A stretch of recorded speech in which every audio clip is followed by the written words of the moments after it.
He's like broadcast extraordinaire now. This podcast they have is hotter than heck. It's gotten even better now. The pivot with him and Ryan Clark and your old friendly Gator.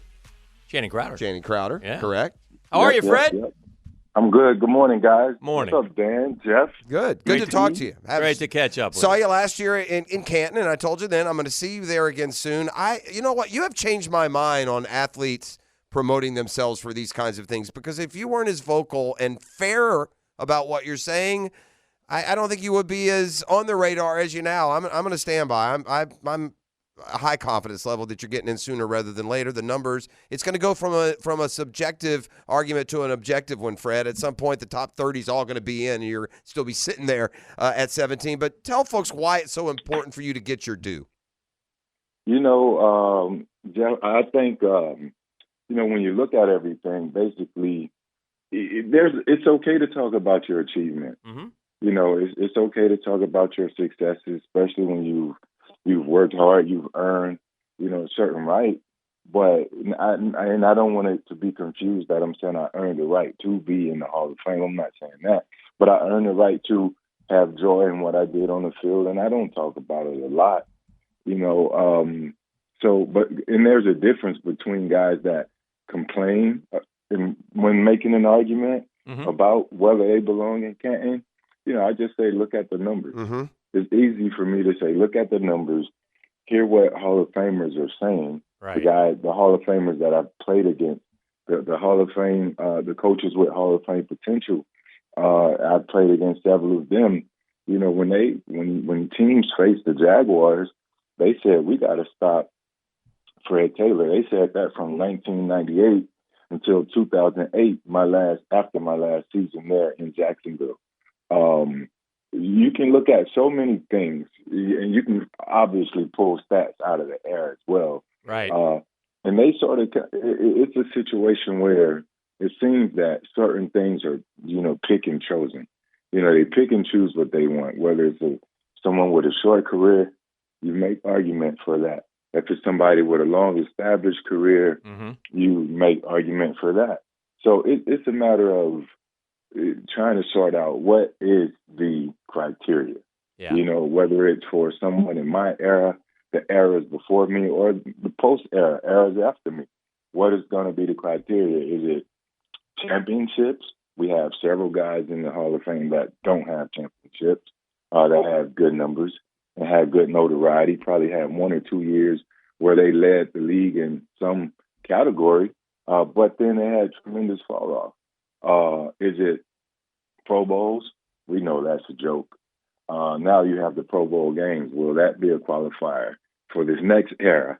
And again, you tend to pick and is it awards, NFL awards, all pros, all this, all that? Like, what exactly is it? And we don't know.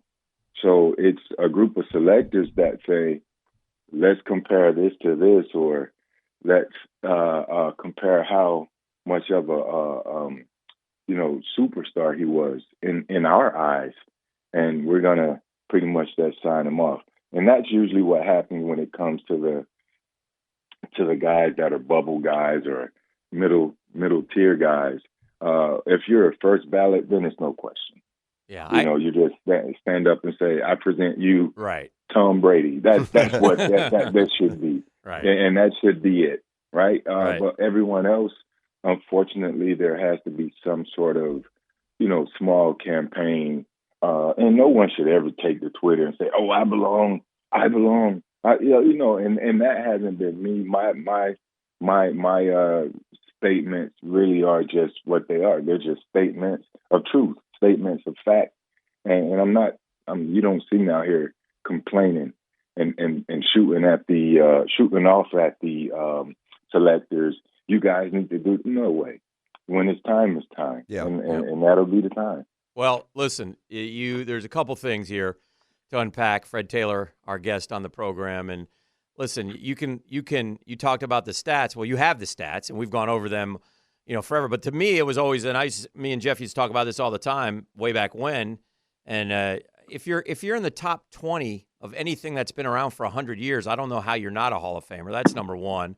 But even more so than the stats and the yards per carry, Fred, which you were up there with Jim Brown and Barry Sanders, and you know that kind of company, and the 1,000-yard seasons, and watching you up close. But to me, the video, the highlights, if you just watch the highlights. You don't see a lot of guys running it like that today. My goal, my hope, my prayer for you is we got to get you in the room. We got to get them in the room where they have to discuss, and they have to tell us. Because, Freddie, it's weird. We talk to the Hall of Fame voters. We get them on from time to time, and we ask about Fred Taylor, and they always say, oh, yeah, he's in. He's well, then if everyone we talk to tells us you're in, you'd already be in. So they're not exactly being 100% truthful, I think, or they come to the vote and maybe they vote other people. But the minus the championship, I guess, you have everything going your way. So hopefully that will come your way here sooner rather than later.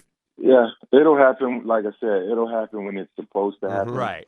And obviously, God's timing is the perfect timing. So, much like you guys, you heard voters, the selectors say, well, you're deserving of this. Sure. And I've met a ton of these guys. I think I'm a third of the way there of guys that have said, you definitely will have my vote. But there are certain things that come into play, and it's what it is when you're a bubble guy or considered a bubble guy like myself. I don't think I'm a bubble guy. I think I definitely have been as good as a lot of guys that are in there. Maybe that's finalist. Finalist is a better word than bubble guy, right? Yeah. You're in that. You're making that kind of group that's there. Yeah. There's a dirty little secret, Fred, on how to get into the Hall, and maybe you were exposed to it just a little bit when Dan and I were up there. But Tony Baselli jumped up on our hickory stump about 12 years ago, and we made him make a promise to us. We said, Tony, if we get you into the Hall of Fame, will you mention us in the speech? And we sat there next to you last year, and perhaps you were surprised when you heard Tony say this. Yeah. It all starts with Dan Hicken and Jeff Foster. Now, we may have edited it. We may have increased them. So if at any point you would like to jump up on our hickory stump and lay down your fiddle, we can guarantee you into the Hall. But could you imagine the story if these two mokes with two different Hall of Famers? It all starts with Dan Hicken and Jeff Foster. Hey, that is so good. And if that's what it takes, man, I'm willing to sell my soul right now. Amen. You see what I just did there? Because Canton is immortality. Yeah. It's football immortality, and I think it's worth it. But no, seriously, you guys have been, great. During my career, you've never been one of those media guys that are looking for bad angles. Starting back, obviously, we got some biasness here, some bias here with us all being Gators. Correct. And so, I mean, you guys took it easy on me, and you looked out for me over my career. So, it's easy to give a shout out without even. Well, you made it easy for us to take on it a hickory easy. stump. Yeah. Yes. Hey, Fred. Boy, congrats on the pivot, by the way. Very successful. Seems Appreciate like it. you can get whoever you want, but I saw We wish. Really? It's Golly. It's not that we can't. Well, first, respectfully, we can't get whoever we want because there are some people out there that we would love to have. Okay. And the people we try to get, sometimes it comes down to simple things such as, scheduling, planning things out. Sure. When they're ready, we might be on the West Coast doing 3 shows.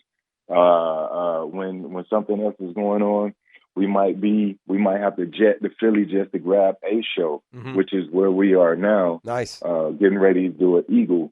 And I'm coming in here and I'm thinking, dang, this is sweet, man. I land. I'm on Terminal B. I'm connected. I'm at the Philly Airport Marriott, something quick and convenient. Yep. That's not too far from their facility. I walk across the Sky Bridge, and now I turn into OJ on the old commercial back in the day. I'm stepping over homeless people. I'm like, whoa. Oh, boy. This is going from convenience to scary. Oh, yeah. So now I've got to, like I'm doing running bags over the homeless people. I'm like, dang. Run, Freddie, run. Exactly. That's up. Exactly. I get in the hotel, and it's, it's nice inside the hotel, but again, it's convenient. We're here, but we're always on the move, is what I'm saying. Yeah. To try to make it happen. You, what was Trevor's podcast like? We've heard clips of it, obviously. What's your experience? What's your impression of of the Jag signal caller. And how good they can be this year primarily because of him, Fred, or in large part I mean, obviously, first, I'll answer that one first. I think we can all agree that the success is going to run through the quarterback. Mm-hmm. Look at the turnaround a year ago. Football is the greatest sport, the greatest team sport, no doubt about that. And it takes several facets to achieve success. It takes a little luck. It takes the ball bouncing in your way. It also takes every now and then their refs calling the calls that they're supposed to call. Wink, wink, Kansas City game, quarterback roughing. Got to make those calls when you're supposed to. Mm-hmm. But it's going to start with the quarterback. He has to be the leader. He has to be the guy that demands that sense of urgency, that the man that commands the team to move forward. It comes through the quarterback. All successful teams has that voice, and I think Trevor, he's in position where the guys are able to buy in. They believe in him. It's as simple as turning on a film. And we spoke about this on the pod. Turning on the film, that Chargers game, and to see he didn't flinch. You want to see that in your leaders, especially at that position. Yeah, I wasn't having the best day, but I'm not giving up. And as we said on the show, I'm still going to sling it, because if I don't, we're definitely going to lose. So I got to continue to have that mindset. I got to play with the utmost confidence, and I got to lead these men. So I think they can have success. He sounded so excited to have Ridley, to have his core of receivers. They communicate, they work together this offseason. I think they're ready to go. Travis Etienne in year 2, basically year 3, but year 3, but basically year 2 on the field. Right. I think his awareness and the speed of the game is just going to continue to slow down for him. I think he's ready to make a leap, and having that great passing game, it'll create more opportunities for him. So I think we'll see where the offense has an opportunity to take off. From a defensive standpoint, they're going to have to definitely go out there and really step it up again. And I think they will, because everybody's back. Now, They have Fred, the entire defense back. So that should translate to consistency, better communication, and trust, which is what you need from the defense. And in turn, that should create more success opportunities. And I think the Jags has an opportunity to be a double-digit win team this year. Now, Fred, looking from the outside in, we got to sit down and watch Fred, or we got to watch Trevor for 2 years, and we feel like we kind of learned something about him, what type of leader he is. Now, after you got to sit down and talk to him on your podcast, shout out to Pivot Podcast, what did you learn? Like, what did you learn from him that you did not know originally? Well, one thing I learned was that I think back in high school, they were getting ready for a game, and I think squirrels fell through the ceiling or something. So they're in the middle of getting ready to go out, and the ceiling just collapsed in it. I think it was squirrels or something like that. You know what it means when squirrels fall through the ceiling up there in Cartersville, Georgia? Free dinner. That's what it means. Free dinner. But no, I just think, just to sit there and just hear him speak with, he just exudes confidence. He doesn't worry about the expectations. He's been able to handle that on each and every level and eventually find success. And he believes in, he doesn't believe in anything fast. He understands that there's a process. Right. And he wants to go through that process to get to where he's always been, which is a champion. So as long as he stays the course, I believe he can make that happen with the right pieces in Jacksonville. He can definitely make that happen. I got one last question for you. I don't know if you want to, single anyone out. Do you have a favorite running back in the league right now? Or at the same time, can you tell us who you think is the best running back in the league right now? You know what? I like so many of those guys, man. And I like running styles. Mm-hmm. I just love different running styles and abilities. The output is the output. I understand, having played a position, that sometimes you have the luck of the whole. Right. Sometimes you can look at a guy's ability and also see that He's not getting any blocking. You can't do anything without that. But I like running styles. I like effort and ability that comes from certain guys. I could tell you Nick Chubb is someone who I absolutely love. Just the way he handles his business as a pro. He reminds me of me. We had him on the pod 2 weeks ago, a week and a half ago, and he was great. Saquon Barkley, a guy who reminds me of me with his jump cut ability and ability to be able to get back north, has amazing lateral movement. Jonathan Taylor, obviously, the 28, the Taylor on his back. He reminds me of you, but he's not as big, so it's not there. No, but he's not as big. Derrick Henry, when you get into the big running backs, he's a absolute dog. Christian McCaffrey, Alvin Kamara, the freak. Yeah. All those guys, man. I don't know who I'm missing. A lot to like. Here. That's what I said. You single out one, and you're going to end up going down the line. There's a bunch of good. What do you think of ETN? What's his ceiling, Fred? I mean, it's certainly a different style. He was tougher than we thought. The way he ran it up between the tackles last year. I shouldn't say tougher, but we were surprised how physical he was. Physical he was. I think you get that because he's decisive. Yeah. You're going to get that when a back is decisive, when he's going to put his foot in the ground and go. And he creates he's not big either. Right. But he's elusive. He creates his power through his explosiveness, through, again, just how he runs. He has good pad level, I believe. And he's just one cut a lot of times when he sees it and he goes. And he does fall forward. I don't see him getting knocked back a ton. So finishing forward is what you want from your backs. I think Travis, again, this year, he'll have an opportunity to get out there. He's a great slashing running back. Inside, outside zone. I think those are some assets that he brings to the table. And that'll help the team get into their play action packages. But I don't know how high his ceiling is, but he's a guy that I think if he can stay healthy, the sky's the limit. I think he can do, 1,300 yards this year or greater if he plays all 17 games, which is weird to say, 17 games. Yeah. But if he's able to play the duration of the season, you should easily be able to see him get 13 yards with the addition of really that should create some opportunities in the pass game for the team, but also opportunities in the run game for the running backs. Freddie, we're up against it, but I want to get your opinion on this, and I know, and I assume you could probably talk eloquently for 20 minutes about this, but when you watch what Saquon went through this year and the running back salary structure, how do you, as a guy who played the game at the highest level and had to go through some of this stuff and the wear and tear that playing that position, which is probably the toughest position to play in the NFL in terms of the hits and such, how do you respond to that stuff that the guys have been talking a lot about this offseason? Sometimes illusions come with it.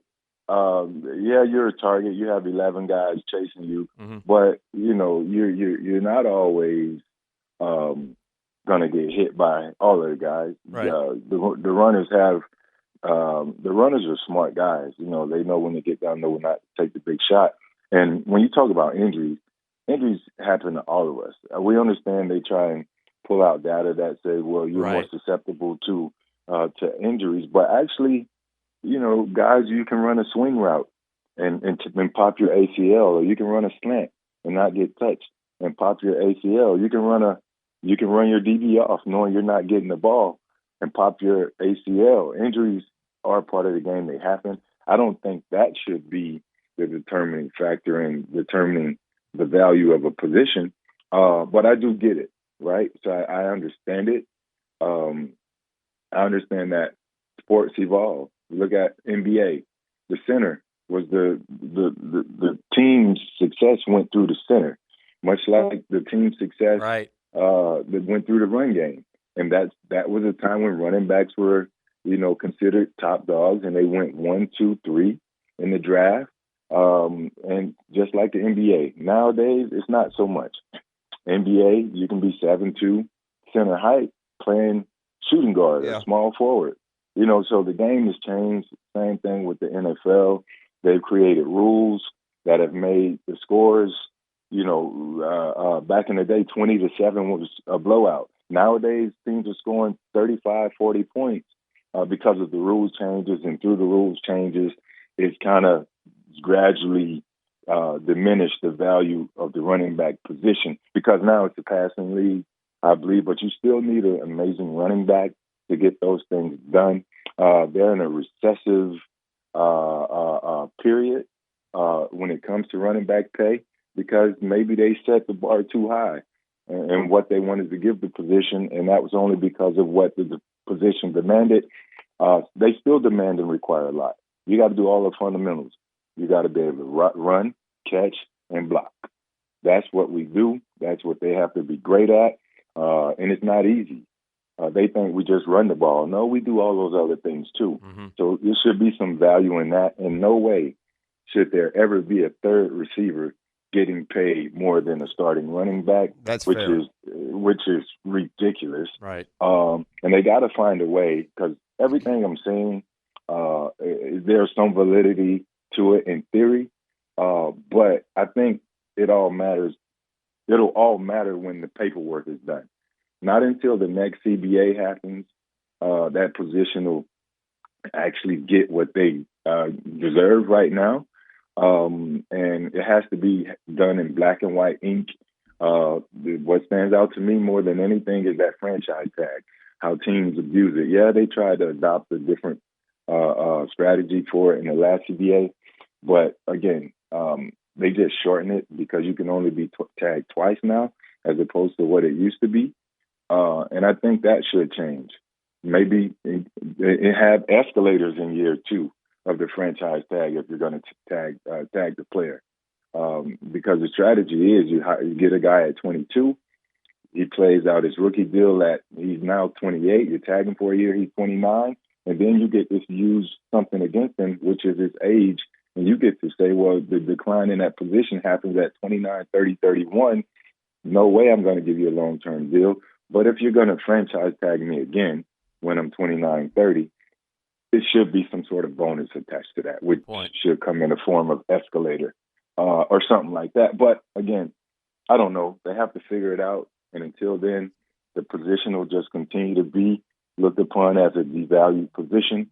And these guys will be disgruntled and might not show up and display as much effort as they should. I don't know. Brady, we appreciate you, especially taking some time out on the road up there in Philly. I look forward to catching up with you a bunch over the course of the year as the Jaguars hopefully get good and stay there for a while. And as always, you've got 2 endorsers of your Hall of Fame candidacy right here. And if you ever want to take us up on the Hickory Stump, you know where to find us. The Pivot Podcast. Well, I know I got 3 actually because ET ET too. always Yeah, looks that's out true. for me. Mm-hmm. Yes, sir. But man, love you guys, man. Thanks for the opportunity as always. Mm-hmm. Just wishing you guys nothing but success, man, moving forward as well. Thank you, brother. Brock Marion still chasing. See you, Freddie. Thank you, Fred. Have a great day. There he goes. That's Fred Taylor. You know him, you love him, and I believe one day Canton Bound we'll get him there eventually. And I don't know, we could have another in. Oh, fun with audio. Could be on our way. It's a Beach Rose Plumbing Wednesday. We will make the turn for home. What are we going to see? What's trending today? What are we doing? Yeah. All right, we'll see what's trending. No? Or maybe we'll go New York City headlines. We'll do something. We're contractually obligated.